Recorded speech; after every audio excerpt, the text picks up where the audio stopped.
Comecemos com a nossa live. Olá, meus amigos. Houve Páscoa e eu estou tendo que lidar pela primeira vez com a pressão de subir nas pesquisas. Isso é uma coisa muito estranha. Saíram pesquisas 5, aí outro com 7. Semana na Jovem Pan tava lá aparecendo com 7, começa a receber 7, 7, 7. Ataques, eu acho que assim, abriram a caixa de ataques contra a gente oficialmente. Sim. Né? E a gente viu agora esse ataque contra o Guto. Mas tem ataques contra mim. Pegaram um ataque, cara. Acho que foi o ataque mais burro do dia que o 38 tava divulgando, tá? Um negócio patético, mas a gente vê que assim, eles estão tentando pegar acertos nossos pra nos atacar. Esse aqui eu queria começar, porque esse aqui eu falei, não, eu não acredito. Um dos vídeos mais legais que eu tenho, que é um dos vídeos que provam que eu, diferente dessa tigrada toda, eu já tava enfrentando o PT lá na PQP. E pra ser sincero, eu faço oposição ao petismo desde a época da faculdade. Eu sou inimigo do PT, assim, já como adulto, desde 2003, quando eu entro na faculdade de Direito da USP. Já faço oposição a eles desde a época do movimento estudantil, né? Isso faz tempo pra caramba. Agora, paralelamente, em 2010, depois disso, em 2010, quando a Dilma tava enfrentando o Serra, eu gravo um vídeo de YouTube, até deu uns 10 mil views, tá? Cantando uma musiquinha atacando a Dilma, e aí o que me vem? Os caras tirarem de contexto, que olha isso aqui. Eu preciso mostrar aqui, né? Veja um trecho. Cadê o fone aí? Isso aqui é ouro puro. Veja só. Alan dos Santos. Por que o Renan Santos apagou esses conteúdos? Eu não apaguei nada. Esses conteúdos estão todos online e com muito orgulho. Dá o play. Vou te abortar de uma vez. Vou te abortar de uma vez. Vou te abortar de uma vez. Vídeo de 2010. O que é esse vídeo? 2010 esse vídeo? 2010. É da eleição de 2010. 2010. Pega o vídeo inteiro. Era um vídeo em que a gente tava atacando a Dilma. A gente não, eu, né? Você, né? 2010? Sozinho. Eu tava na minha casa, novinho, e eu compus uma música pra xingar a Dilma e eu publiquei no YouTube. Vejam o vídeo. Ainda era feito com aqueles negócio da Apple, tipo Movie Maker da Apple. É. Foda tudo. Chamava Aborte a Dilma, olha só.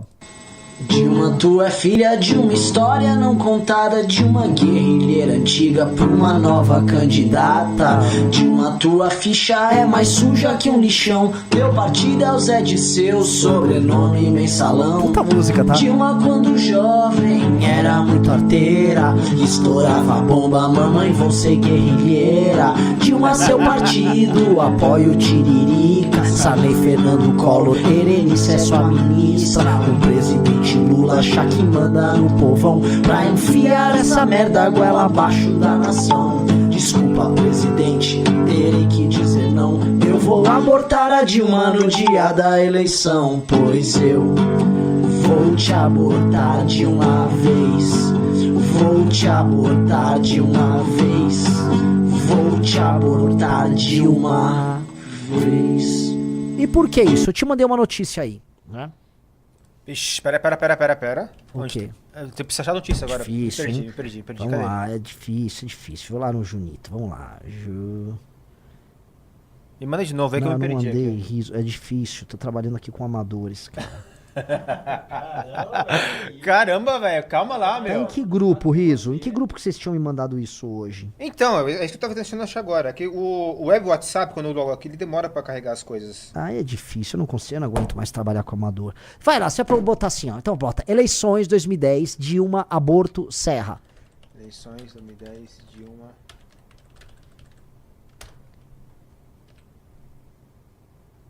É da Veja, né? É esse aí. Aqui, esse aqui. Vamos lá. Nas eleições de 2010, 5 de outubro de 2010, tá? Eleições de 2010. O tema central, um dos temas centrais mais discutidos, era o fato da Dilma Rousseff. Ela dizia que era a favor do aborto e depois ela passou a se colocar contra. Entendeu? Então tava toda uma polêmica correta sobre a Dilma do nada falar uma coisa e mudar pra outra. E aí olha a matéria. Serra sempre foi contra o aborto, porque Augusto Nunes estava fazendo campanha pelo Serra. Dilma descobriu só em julho que não era a favor. No vídeo divulgado em 18 de setembro, Serra informa que não mudou de ideia sobre a questão do aborto. Na campanha presidencial de 2002, por exemplo, o candidato do PSDB avisou que não pretendia modificar a legislação em vigor. Não só a favor, blá, blá. O fato é, a Dilma tinha uma opinião, ela era favorável ao aborto. E aí, para a eleição, ela alterou. O que eu fiz? Falei, o que eu vou ajudar aqui a derrotar a Dilma? Peguei um violão e gravei em 20 minutos uma música pegando a malandragem, porque a Dilma tava tomando, não era um cancelamento, mas tomando um calor por causa do negócio do aborto, e eu ajudei pra dar uma porrada, entendeu? Quem tinha que ser abortado ali é a Dilma. Puta vídeo. Diferente daquele Alan dos Santos, que era um punheteiro, na época, em 2010. Fala isso na live. Mas que era um vagabundo qualquer, um inútil em 2010. Eu já fazia oposição ao petismo. Aí o que cabe a esses caras? Né? O que cabe é ficar mentindo pra tentar encaixar o negócio do Guto, fazer recortes toscos, tá? É muito tosco. Muito tosco. Então eu tenho um baita orgulho, que bom que pegaram esse vídeo, que é mais um vídeo que demonstra que há muito tempo, desde sempre, eu tô enfrentando os caras. E posso falar, Riso? Pode. Boa música. Boa música, ficou legal. Ficou legal, não ficou? Ficou bastante legal. Já tô falando de Erenice, Zé Dirceu, Mensalão e tal, entendeu? Vídeo muito bom. E é isso. E assim, é isso, se eu puxar do meu passado, que eu gravei um vídeo atacando a Dilma Rousseff, pegando um tema da época, que vocês nem lembram, eles nem sabem. Inclusive, né, porque esses são os moralistaços, né, os direita bolsonarista, eles são todos moralistas, mas nem sabia. Esse foi um dos temas da campanha de 2010. Pessoal, like na live, compartilha o link dessa live com seus amigos. Né? E é isso, assim, ataques toscos, tentando requentar as coisas, um cara falou remake para Limão Rosa. não, Limão Rosa tá numa outra fase, estamos lançando música nova, tudo muito bom, tá? Os caras falaram que viu que a Juliana Bond comentou no seu vídeo, Renan? Não vi. Mas a Juliana Bond, ela é a Juliana Bond do Bolsonaro, né? Então ela infelizmente, ficar vivendo nesse circuito artístico de que recebe dinheiro de prefeitura é uma vergonha, especialmente prefeituras pequenas e insolventes. E tem artista, tem uma dupla sertaneja, eu não sei se é aquele não sei o que Juliano, eu acho que Henrique e Juliano, que falaram que não fazem shows pra prefeituras. Acho que é Henrique e Juliano. Depois chequem aí. Mas tem uns artistas que não entram nesse circuito, tá? A Lima Rosa, por exemplo, nunca entrou. Não vai entrar. Diferente da banda Pandora 101, que é uma banda público-privada. Né, uma PPP. Tem um portalzinho. Olha aí, ó. Com cachê de 1,5 milhão, Henrique e Juliano dizem não ao dinheiro público e se recusam a tocar em vez de prefeitura. Palmas pra Henrique e Juliano, galera.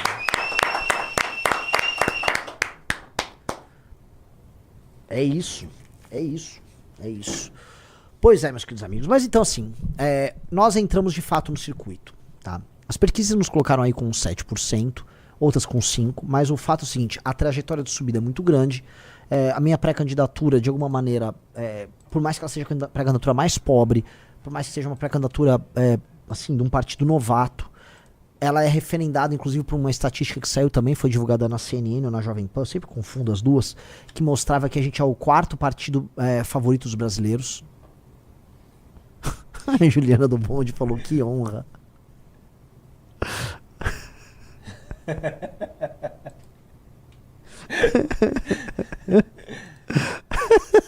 Ai. Falou que ela é minha fã. Pô, que legal, fico feliz. Mas é verdade, não tem nada contra, assim, ela. Esses shows que não dá, show de prefeitura não dá, cara. Shows não dá. Parece que ela não esteja desviando dinheiro, não esteja nada, mas esses shows das prefeituras não dá, tá? E é isso, tá? Vamos lá. Então eu entrei no radar e isso vem com um peso muito grande, galera. Eu vou comentar com vocês, assim. Eu tava 1%, 2% reclamando da vida, rodando no Brasil. Mas eu me vi recebendo informações de bastidor. Assim, me ligou figurões aí de grandes empresas. Ó, Renan, você tá acima dos 7% aqui, ali. Isso me dá uma gastura, cara. Isso aqui é quase uma terapia que eu vou fazer como live, tá? Eu continuo sendo a mesma pessoa. Eu tento viver a vida da maneira mais normal que eu tento viver. Mas não é exatamente fácil. Você começa a ficar no olho do furacão. Você começa a ser alvo de ataques dos mais diversos, tá? Em geral, ataques requintados, mas ataques baixos, dos mais diversos. Você vê atacar em seu grupo, vê atacar em pessoas próximas. E você sofre ao longo do processo. É difícil. Quem vai falar que é fácil tá mentindo. Estão falando que meu áudio caiu. É que você tá falando baixo, né? Hã? Teste. Falei. E, pô, a Juliana Bond falando, eu sou sua fã. E agora, como é que eu faço? Você não criticou ela, você criticou os prefeitos. Critiquei os prefeitos. Eu tô me sentindo culpado agora. Juliana Bond, não é nada pessoal, de maneira alguma, nem é uma crítica a você. Eu também não sei quem é que vai cuidar da periquita, né? Que é a música dela. Quem da minha periquita. Eu também não sei, eu nem tenho uma periquita. Tá, Juliana Bond, tô me sentindo culpado, Riso. Ô, Juliana. Então o que eu posso falar pra vocês, assim, é tudo muito estranho, cara. Eu fiz um vídeo do Juliana Bond e ela respondeu, entendeu? Qual é a próxima? O Neymar vai tomar um... O Neymar que anda com o Nicolas. Aliás, eu vou comentar já da briga do bolsonarismo, né? Mas é uma coisa completamente nova, é muito ataque. Eu encontrei minha família esse fim de semana e falei, cara, se preparem. Eu encontrei minha sobrinha, que é o bebezinha. Bebezinha não, ela já tem 6 anos, mas eu fico imaginando o mal que as pessoas podem fazer para as pessoas. Aí me vê uma angústia, me vê um peso muito grande. E é isso que eu tô com um peso muito grande dentro de mim. E por mais que eu tenha, sabe, eu comemore, vejo os números, vem um peso colossal, cara. E eu entendo porque as pessoas desistem no caminho, porque o peso é muito, muito, muito grande. Tá? E nem cheguei perto do peso real, concreto, sabe? Quem diz que política é um negócio bom, não é. Política é um negócio trágico, cara. É sempre muito trágico.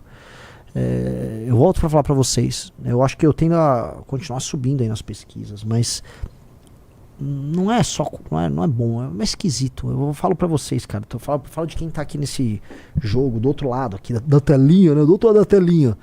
Não é fácil, né? O cara falou, ela te chamou de rei dos negócios, minha sobrinha é rei dos trabalhos. Rei dos trabalhos. E eu tentei entender com ela o que é um rei dos trabalhos, né? Eu tava tentando entender com a minha sobrinha, ela explicou, Renan. Porque, assim, você não é um rei, né? Porque as crianças trabalham com essas imagens arquetípicas muito simples. A pessoa que manda em tudo é um rei. Mas aí explicar assim, não é um rei. Seria um presidente. O que é um presidente? A criança não sabe o que é um presidente. Ela acha que quem manda em tudo é um rei. Então ela fala assim, bom, se é um presidente, ele não é um rei, mas ele dá ordem nas coisas. Então ele faz as pessoas trabalharem. Então eu seria o rei, porque no fundo a imagem é real de poder, dos trabalhos. Eu adorei, foi uma tentativa ali de adaptar, sabe, a criança usando o vocabulário limitado que ela tem à disposição para fazer uma construção ali semântica que faça sentido para ela. Né? É isso, aí a Marli Clemente, só vivenciando a vida assim, a vida é assim, a vida é muito difícil, e assim, é um tipo de experiência que poucas pessoas podem ter, que é você falar, poxa, estou crescendo em pesquisas presidenciais, estou sofrendo ataques, e você tem que desenvolver, cara, que é uma coisa, eu gostaria muito de conversar, aliás, peço aqui, com um político grande e velho, isso não sou legal. Isso eu sou bem gay. Eu quero conversar com um político grande, velho e peludo. Não, assim, um político old school, porque assim, essas pessoas passam por várias pressões. Eu já vi isso antes, eu cheguei a comentar. E essas pressões, elas fazem com que a pessoa desenvolva, não é uma psicopatia, mas é uma frieza diante dos ataques, uma frieza diante dos problemas que todo grande líder político tem que passar. E você não tem que personalizar esses ataques, você tem que, né, live and let go, né? Você tem uma coisa de um desapego com os danos que eles geram à imagem sua. A única coisa que, assim, minha imagem dane-se, eu não ligo pra minha imagem, nunca liguei. Agora eu ligo pra minha família, pra amigos, e eu não gosto de sentir que eu tô prejudicando amigos com atitudes minhas ou com o meu passado, sei lá. Então, é ruim só. Mas eu tenho que aprender a lidar, porque eu tenho que ser forte. Pra fazer o que nós temos que fazer, nós temos sempre que ser muito fortes, né? É isso. King of Works. Chama o Frota, ele vai. O Frota tava todo simpático. Assim, Renan, estou torcendo por você. Né? Esse aí sempre quis ser do MBL. Eu acho que eu não ficaria surpreso em aparecer até julho com 10, 11%. E se eu aparecer com 10, 11%, eu tenho condição de vencer as eleições. Porque eu vou tirar ou o Lula ou o Flávio Bolsonaro do segundo turno. Eu volto a repetir. Se eu chegar até julho com 10, 11%, eu vou ter participação nos debates garantida, eu vou aparecer na TV, a imprensa vai me dar cobertura, e aí, cara, eu vou ficar conhecido e aí eu derroto esses caras. E aí dá até um friozinho na barriga, né? Porque a gente fala, nossa, vamos realizar esses sonhos mesmo. E isso é muito movido por uma militância que é sensacional. Nada hoje se iguala ao trabalho militante do Partido Missão e do MBL. Nada se iguala ao trabalho do nosso time. É um trabalho fenomenal. E é um time que está se preparando para um ano que vai ser muito difícil, um ano de muitas guerras, um ano de muitas surpresas, tá? E é um ano que, cara, a gente vai se firmar como força política, e toda vez que você se firma como força política, você vai passar pelas dores do crescimento, pelos desafios. Imagina assim, essas últimas semanas, hoje, acho que formalmente hoje é o último dia das filiações, né? E, cara, todo mundo correndo pra lá e pra cá pra se filiar no partido A, partido B, partido C. E a gente conseguiu montar um time legal filiado pra lançar pelo Partido Missão. Me assusta também, né, as pesquisas com os nossos governadores, os pré-candidatos a governo, né, os números altíssimos do Brigadeiro, do Ben Mendes, tá? O bombeiro Rafa, aliás, né, só pra colocar aqui, eu já tinha avisado pra vocês que um cara que já foi muito amigo nosso, não tenho nada contra o pai dele, só pra explicar, não tenho nada contra ele na física, nem contra o pai dele, que é o André Marinho. Gosto do pai dele já foi muito bacana no momento que a gente precisou, já fomos bacanas também, e não tenho nada contra, tá? Mas o André Marinho é aquele cara que bolsonarizou, né? Fez o cálculo, foi pro novo, bolsonarizou. Então, assim, que ninguém se confunda, nosso pré-candidato ao governo do Rio nas eleições suplementares que vão acontecer agora chama-se Bombeiro Rafa, e esse vai ser o primeiro teste de urna do Partido Missão. Então, todo o nosso apoio, toda a nossa força pro Bombeiro Rafa agora nas eleições suplementares. Que ninguém nosso venha com papo de André Marinho. Que ninguém nosso venha com papo de André Marinho. André Marinho não tem nada a ver conosco. O André Marinho é bolsonarista e já foi inclusive referendado pelo Paulo Figueiredo. Eu já avisei meses atrás. E é da escolha dele. Ele fez essa escolha, ele arque com as consequências da escolha. Só não veio achar que a gente que tava na mesma trincheira que ele, vamos achar isso bonito, vamos achar legal. Não vamos falar. Não foi legal. É óbvio que isso é uma traição ao que o cara fazia, né? O cara atacou o Bolsonaro lá dentro da Jovem Pan. Acho que foi demitido do Pânico por conta disso. Aí logo em seguida é obrigado a ter que se aliar por conta de uma conveniência. Então assim, André Marinho pra lá, a gente pra cá. Não temos nenhuma relação com ele, tá?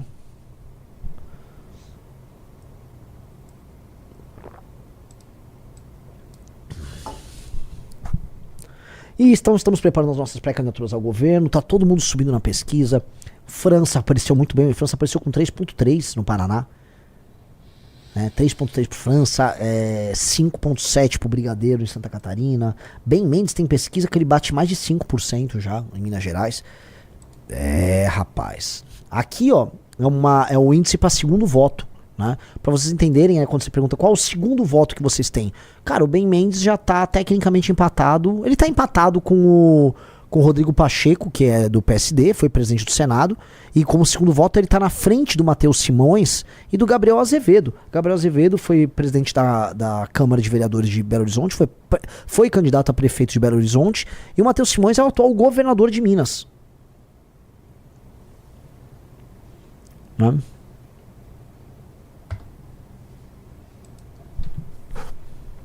É bizarro.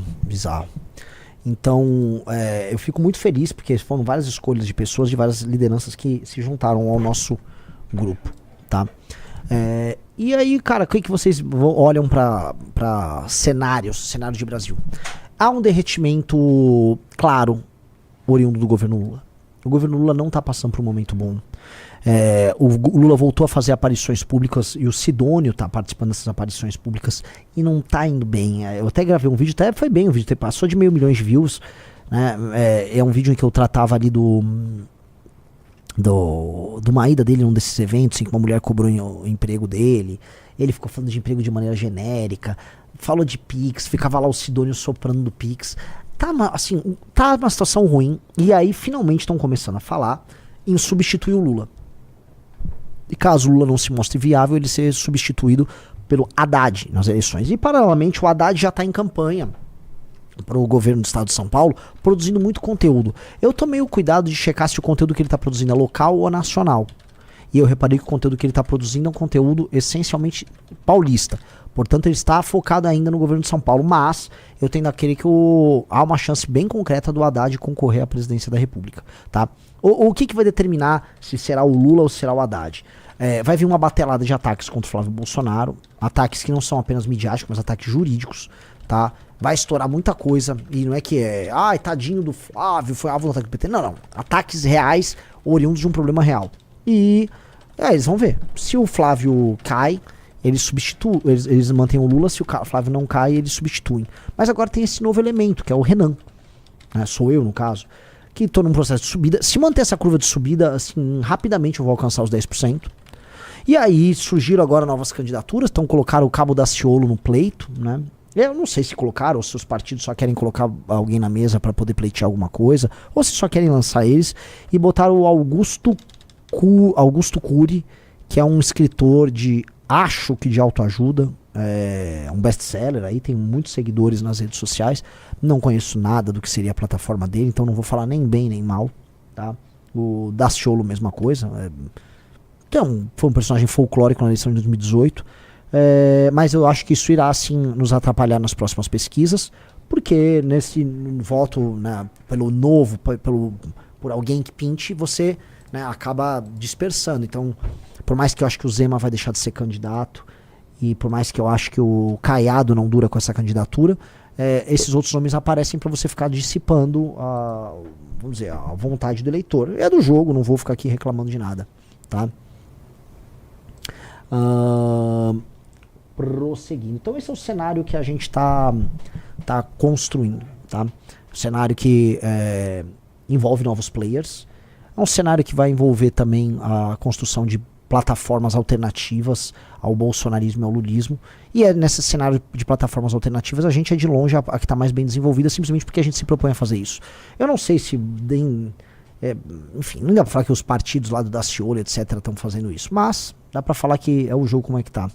A Marta Miriam Perim falou: Renan, boa, estou comprando seus sapatos, tem preferência de cor? Por favor, isso que eu responder agora. Preto ou marrom? Preto ou marrom? Não. Acho que a candidata do PL será Michele. Flávio amarelar. Não, eu não acho que a candidata será Michele. O João Amorim falou: a turma 40 mais está com Bolsonaro / Lula por pautas moralistas e ideológicas. Por que não um pacote de propostas que traga melhor a realidade? Cara, as nossas propostas, elas atingem diretamente esse público no ponto mais essencial que preocupa eles, que hoje é a segurança pública, inclusive combate à corrupção. O que essas pessoas têm essas pessoas têm um recall da última eleição. O Flávio e o Lula são os nomes top of mind na cabeça das pessoas mais velhas. As pessoas mais abertas para novidades em qualquer área são as pessoas mais jovens. O nosso cérebro, galera, até o pessoal fala muito de rewire, que é você reamarrar o seu cérebro, né? Você reorganizar os neurônios, porque a gente cria circuitos de pensamento. Conforme o tempo passa, por que a gente se torna repetitivo? Já viu aquela coisa, quando você fica velho, você fala sempre as mesmas histórias, você fica cheio de manias. O que é ficar cheio de manias? Você começa a repetir certos circuitos mentais, e aí você começa a ter os comportamentos iguais, vontades iguais, opiniões iguais, você fica preso. Então ficar velho, em grande medida, o que é ficar velho de cabeça? É você ficar preso nesses circuitos repetitivos e não se abrir mais para o novo, não inovar em nada, não ter pensamento divergente, se deixa de ficar criativo. Então o que é ter um cérebro jovem, que é o cérebro de uma criança? É ficar o tempo todo criando novas ligações no cérebro, ficar especulando coisas novas, coisas diferentes. Então, isso aqui é uma lição para, né, sempre estar se rejuvenescendo. Agora, o cérebro do jovem é aberto ao novo, enquanto o cérebro das pessoas mais velhas, como ele vai, né, tô botando uma aspas aqui, calcificando, ele vai ficando preso em certas conexões neurais mais antigas, ele vai ficando meio lento, né? Lento não, ele fica pouco criativo. Então essa pessoa, ela demora mais para se abrir ao novo, enquanto que as pessoas mais novas estão abertas ao novo. O Lucas Peixoto disse: Renan tá meio aéreo. Sim, estou muito aéreo. Estou muito cansado. Estou muito cansado. E isso tem um efeito na cabeça, cara. Você começa a ficar... só de falar, isso ia me dar Cadê o Super Coffee? Eu já tomei, cara. Não vou ficar tomando tanto Super Coffee não, porque também você fica muito acelerado. Cadê energético? Energético? Também não. Sem, nem a pau. Então, né, voltando, eu tô cansadão mesmo. Do que eu tava falando mesmo, Riso? Dos mais velhos, tá? Essa questão dos mais velhos é uma questão ainda a se resolver, tá? Eu não quero me abrir para o novo. Não, o partido não, se abra para a missão, né? Renan Saploski, eu sei qual livro está falando. Outros temas que estão rodando aí, tá? Tem o tema da briga do bolsonarismo, né? A briga interna do bolsonarismo, que eu acho que é uma coisa que... comente. Eu não quero comentar mais nada desses caras, porque agora eu sou pré-candidato à presidência e eu tenho que tirar um pouco a mente do analista e entrar um pouco a mente do pré-candidato. É óbvio que essa briga nos beneficia, mas eu não comentarei, não é porque eu tô sendo oportunista, é porque essa briga era inevitável. E na verdade nós fomos muito bonzinhos nessa briga. A gente meio que avisou a família Bolsonaro de que eles tomariam uma tungada dessa galera já há alguns anos. Agora, eles são viciados em errar. Eles são viciados em atrair oportunistas. Vamos lembrar, o Pablo Marçal concorreu a prefeito de São Paulo e foi até o Bolsonaro pegar aquela medalha de imbrochável.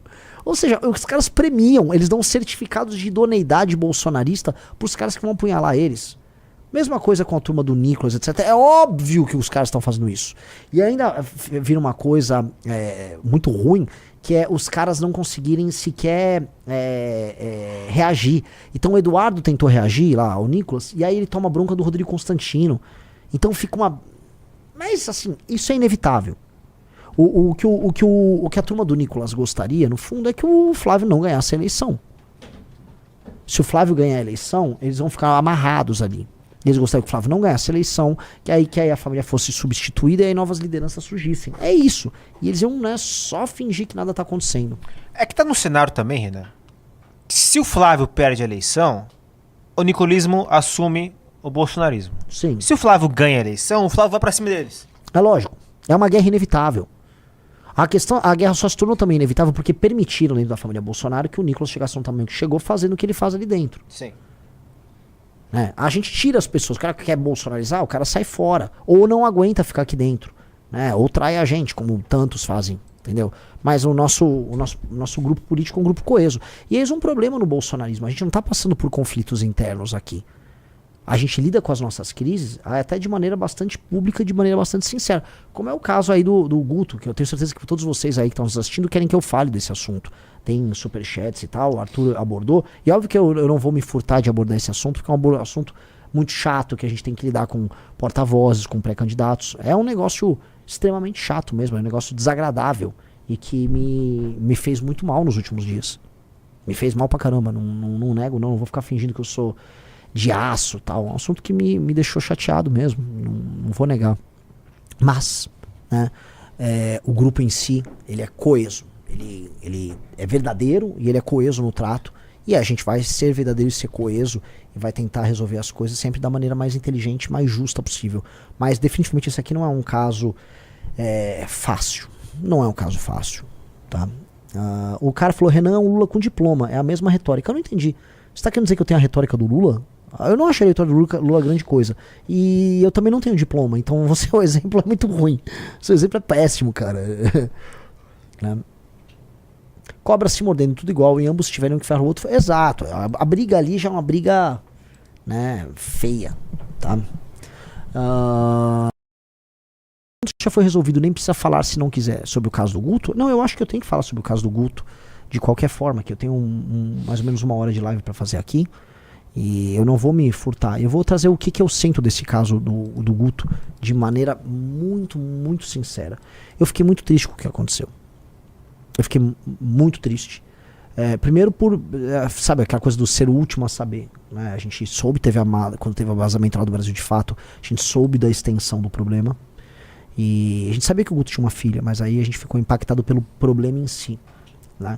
E o problema é um problema que para as pessoas dói, que é um problema de imagem, em que por mais que, a moça perdoou, por mais que haja uma briga ali e você possa ter todas as justificativas, o que dói é parecer para algumas pessoas que a gente tem um discurso assim e na prática é assado, que é o que pessoas vieram criticar do Guto.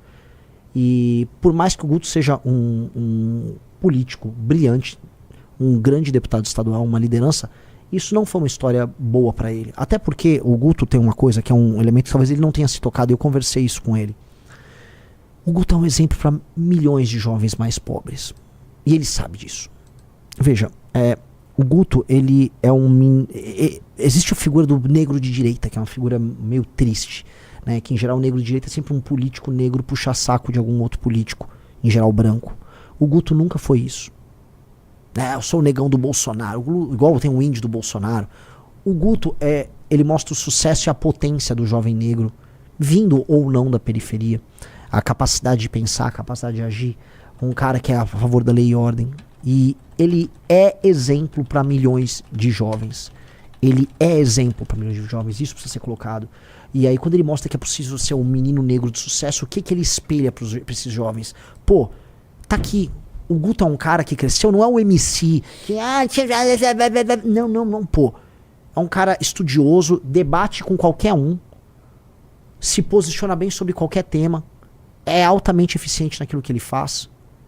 Então o Guto é um espelho. E o espelho não pode ser quebrado. E por que eu falo isso? Porque um dos temas centrais da minha pré-campanha é explicar assim, ó, o abandono parental gera consequências ruins. O abandono parental gera um menino que no fim do dia termina cometendo um crime. E por mais que assim, teve o negócio do áudio, que eu pessoalmente preferi nem ouvir. Mas sei o contexto, eu li o contexto do áudio. Mas é o contexto do áudio ali, é uma disputa, uma briga ali que foi parar na justiça, que a moça já perdoou, falou que aquilo está descontextualizado. Independente de qualquer coisa, aquela história está dentro de um contexto de abandono parental. Porque o aborto não aconteceu, mas ela ficou num contexto de abandono parental, de um cara jovem fugindo de um problema, que pra mim esse é o problema. E isso é ruim porque isso não pode servir de exemplo para milhões de jovens. O Brasil é o país do abandono parental. O Brasil é o país do abandono parental e nós não podemos ser o partido político do abandono parental. Lembra quando a gente fala meteu, cuidou? Então prendeu, matou e meteu, cuidou. Nós não podemos ser o partido disso, cara. Não mesmo. Não mesmo. E essa história ela gera um exemplo, uma quase fatalidade para as pessoas disso. Do tipo, putz, né? É um ciclo que fica se repetindo. E ele não pode se repetir. Ele não pode se repetir. Enfim, hoje a gente tem um partido. O Guto é o Guto é o primeiro deputado estadual da história do partido. O Guto, ele sempre está na nossa história. E é uma pessoa brilhante, é um grande amigo. Mas o Guto, ele tem que viver o que ele fala nesse sentido. E, pra mim, ele precisa, mais do que essa questão do áudio. A questão do áudio, o partido tem uma área ética. Agora a gente tem essas partes burocráticas, a gente tem um partido. E eu acho que no Conselho de Ética é legal o Guto explicar o contexto daquela briga. Até porque o tema do combate ao aborto é um tema que ele é cláusula pétrea dentro do partido, a gente não vai discutir, não é nem tema de discussão. Muita gente fala, não, mas é espectro, é a favor do aborto, fulano de... Pode falar o que quiser, a posição do partido não é essa, a posição do partido é favorável à manutenção da legislação atual e ponto. Isso é ponto pacífico na instituição. A questão toda não é essa. A questão toda é assim, ele vai lá e se explica, o abandono ao longo do processo de um cara que fugiu do problema e que a gente precisa, na prática, dar exemplo nisso, porque isso, tanto quanto a questão do aborto, e em termos de políticas públicas talvez até mais, isso tem consequências. E eu acho que o Guto tem que se comprometer com a consequência e com a solução. Eu acho que o Guto tem que dar um exemplo de como não cometer o abandono parental, o abandono da figura masculina com o seu filho ou sua filha. Porque isso claramente tem consequências. Eu passei os últimos meses gravando sobre isso, dando entrevistas sobre isso, trazendo estatísticas sobre isso. A gente não pode incorrer nisso. E acho que a redenção do Guto tem que passar necessariamente por uma mudança nisso, porque ele é um exemplo, ele é um espelho para milhões de jovens. E a gente tem que ser isso, cara. A gente tem que ser o exemplo que a gente tá querendo viver na sociedade. A gente tem que ser isso. Então não adianta a gente... Eu sei que a militância, vamos defender o Guto, eu acho sensacional a defesa, o espírito de corpo é guerra. Agora, dito isso, a gente tem que falar que temos um problema aqui. E esse problema precisa ser encarado. O problema é o seguinte, cara. Tem um elemento que envolve, pra mim, um tema que é central, que é a questão do abandono parental, que precisa ser endereçado agora pelo Guto. Qual é o nome da ex-namorada dele? Giovana. A Giovana. E a Giovana, que gravou o vídeo, que defendeu ele, acho que ela e ele têm uma jornada a resolver nisso. E qual é a jornada? É a jornada de mostrar assim, vencer o abandono parental. E aí eu acho que essa é a jornada de redenção dele. Porque o que mais me chateou nessa história, tirando o fato dele não ter falado dessa história pro grupo, não ter trazido drama pro grupo. Renan Santos vira Milei brasileiro e disputa direita com Flávia, quem chama de Judas. Ele é chamado de Milei brasileiro pelos seus apoiadores e tem feito barulho nas redes sociais ao apresentar suas ideias um tanto quanto disruptivas, como transformar o Rio de Janeiro numa cidade-estado, o Nordeste em Arábia Saudita e desfavelizar o Brasil. Renan Santos é o nome da missão, partido do MBL, para concorrer à presidência da jornalista República. incrível, hein? Renan Santos é o nome do quê? Da missão. Parabéns. Jornalismo de qualidade. Este ano. E na última semana, ele surpreendeu parte do mundo político ao bater 4,6% na pesquisa da Atlas, empatando ali com nomes como os governadores de Goiás, Ronaldo Caiado, e do Paraná, Ratinho Júnior. Ratinho, inclusive, que desistiu da pré-candidatura à presidência. Renan traz um discurso antissistema, semelhante até ao usado por Jair Bolsonaro em 2018, que tem mostrado agora apelo sobretudo entre os mais jovens. Ele promete disputar o eleitorado da direita com Flávio Bolsonaro, a quem chama de Judas, e faz questão de não poupar ataques. Renan disse em entrevista ao Estadão que o bolsonarismo é o traidor da causa e que vai atacar Flávio Bolsonaro todas as vezes que for necessário. Apesar de já ter criticado Milei no passado, Renan hoje abraça a comparação com o presidente argentino e diz que, assim como Milei, é uma pessoa excêntrica e que fará uma campanha pautada pelo sincericídio. O desempenho de Renan nas pesquisas está muito ligado a uma estratégia digital bem sucedida até aqui.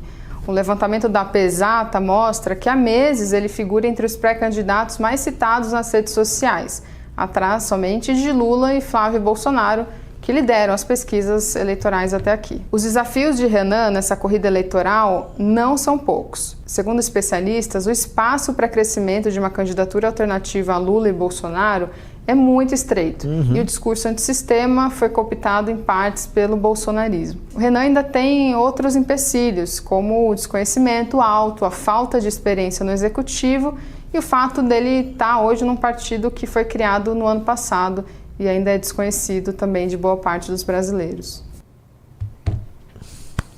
Jornalismo de alta qualidade, grande jornalista, tá? Grande jornalista. Fez uma entrevista difícil. Ela tá pesquisando sobre eleições. Essa informação aí sobre os dados de presença digital, ela que trouxe. Ela falou, não, tô pesquisando aqui. Sabe o que tá falando? Pegou os insights que estava acontecendo. Ela captou antes de todo mundo o meu crescimento na pesquisa. Ela me entrevistou antes da pesquisa Atlas. Ela já tava entendendo que eu tava subindo, tá? Tem uns caras falando assim, ela tá sonolenta na fala. Para! Essa aí tem um cérebro mais rápido que todo mundo aí, tá? Fui entrevistado por ela, uma moça muito inteligente, muito esperta. Já pegou o que tava tudo... assim, ela antecipou. A matéria ali dela antecipou o que tava acontecendo. É ou não é, meu querido Rafael Almeida Rizzo? É, exatamente. Essa matéria, essa entrevista você deu voltando do Rio ainda, né? Não. Ali eu fiz o repeteco da pesquisa. Repeteco, eu lembro. Eu fiz o repeteco da pesquisa. Eu tinha dado antes. Ela veio... eu fui entrevistado aqui no escritório por ela. Renanzão, 4 horas, você quer desligar, quer ir embora? Eu tenho que ir embora, né? Responde os pimbas aí, Rizão.